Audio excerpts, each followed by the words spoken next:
welcome to Storytime with Book Bears. My name is Yujen, and today I will be reading the book, A Game of Hide and Seek by Tennant Redbank, illustrated by the Disney Storybook artists. Pixie Hollow was quiet and still. No fairy wings fluttered. No fairy voices filled the air. Where had all the fairies gone? Suddenly, along came Tinkerbell. She flew alone over a garden. Tink pulled up close to a tall tulip. Rosetta peeked out from behind some petals. They were playing a game of fairy hide and seek, and Tinkerbell was it. Tinkerbell is it, so that means she needs to find everyone. Tinkerbell still had so many fairies to find. There were Rainey and Bess, Nettle and Fira and Dulcie and Terrence, Silvermist, Iridessa, and Fawn. Beck was usually easy to spot. She couldn't stay still for very long. But Prilla was very good at hide and seek. It might take Tink a while to find her. Tinkerbell looked behind a spider web. She checked under a pine cone. She peeked into a knothole. Then she saw bright light. It was shining from behind a leaf. Who could be behind the leaf? Only one fairy glowed that brightly. "Fira!" Tink yelled.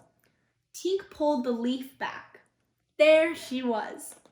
"You found me," Fira said, giggling. Tink couldn't stay to talk. She had other fairies to find.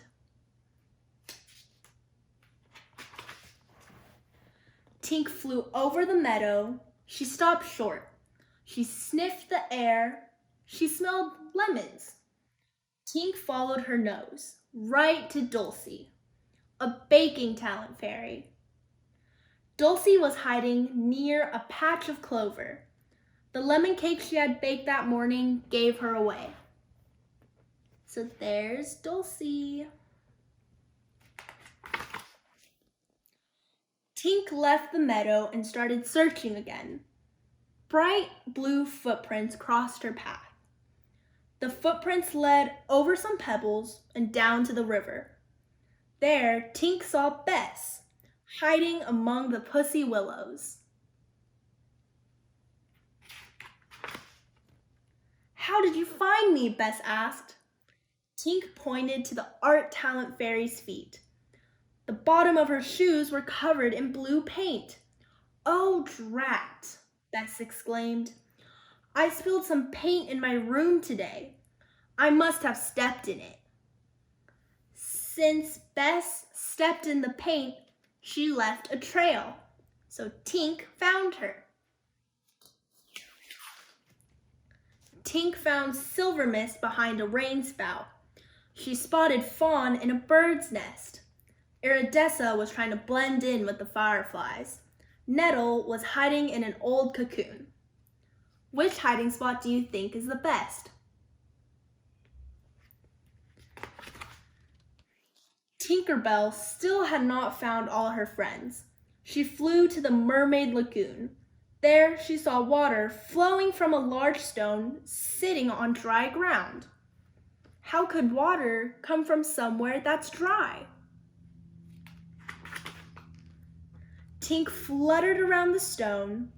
On the other side, she found Rainey, a water talent fairy. Rainey was playing with a water ball. "I got you!" Tink shouted. Rainey jumped. She was startled. She dropped the water ball. It burst into 100 droplets.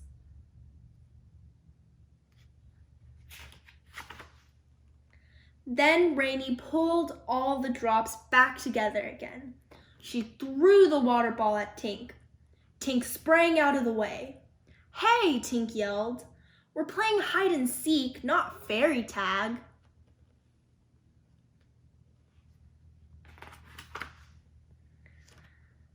Tink had a game to finish, so she flew into the woods. "I can't believe I haven't found Beck," she said.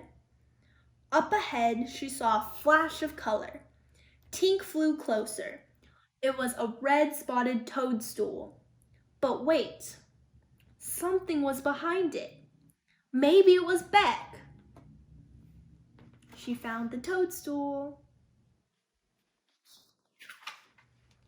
It wasn't Beck, but it was a red-haired fairy in a green cap. "Prilla!" Tink shouted.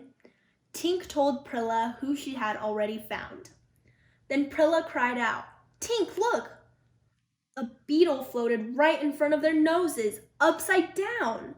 It sparkled with fairy dust. Is a beetle supposed to float upside down?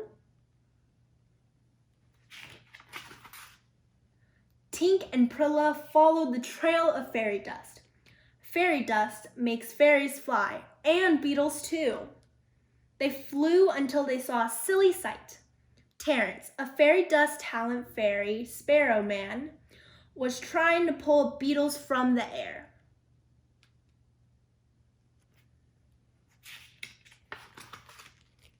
"Tink, Prilla, help!" Terrence cried. "I was hiding in a little hole. A bunch of beetles found me and got into my bag of fairy dust."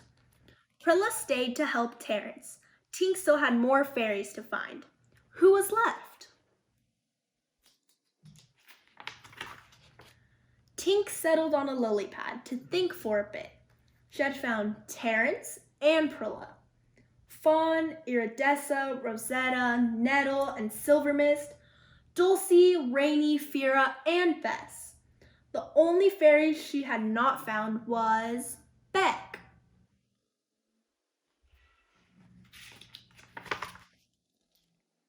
Tink flew off again. She looked and looked. Then she asked the other fairies for help. They all joined in. They explored every garden. They searched over the meadow and the lagoon and the fairy dust mill. Where in Pixie Hollow was Beck?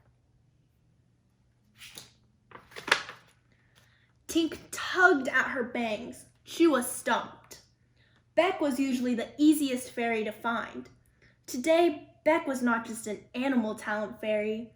She was a master hider. Tink was about to yell, "Come on out, Beck!" But before she did, a soft sound reached her ears. It seemed like a breath, or a whisper, or a snore.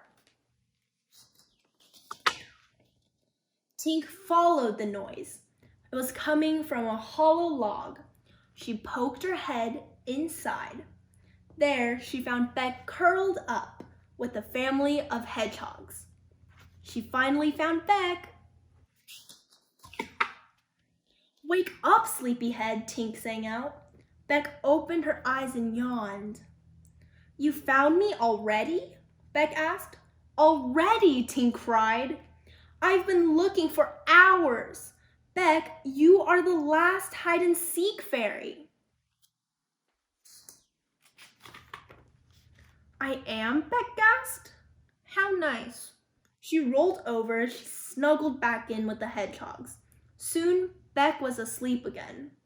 Tink sighed. Beck and the hedgehogs looked so cozy. Tink pushed Beck over a little. She was tired after all that looking. Maybe a little nap only for a minute or two.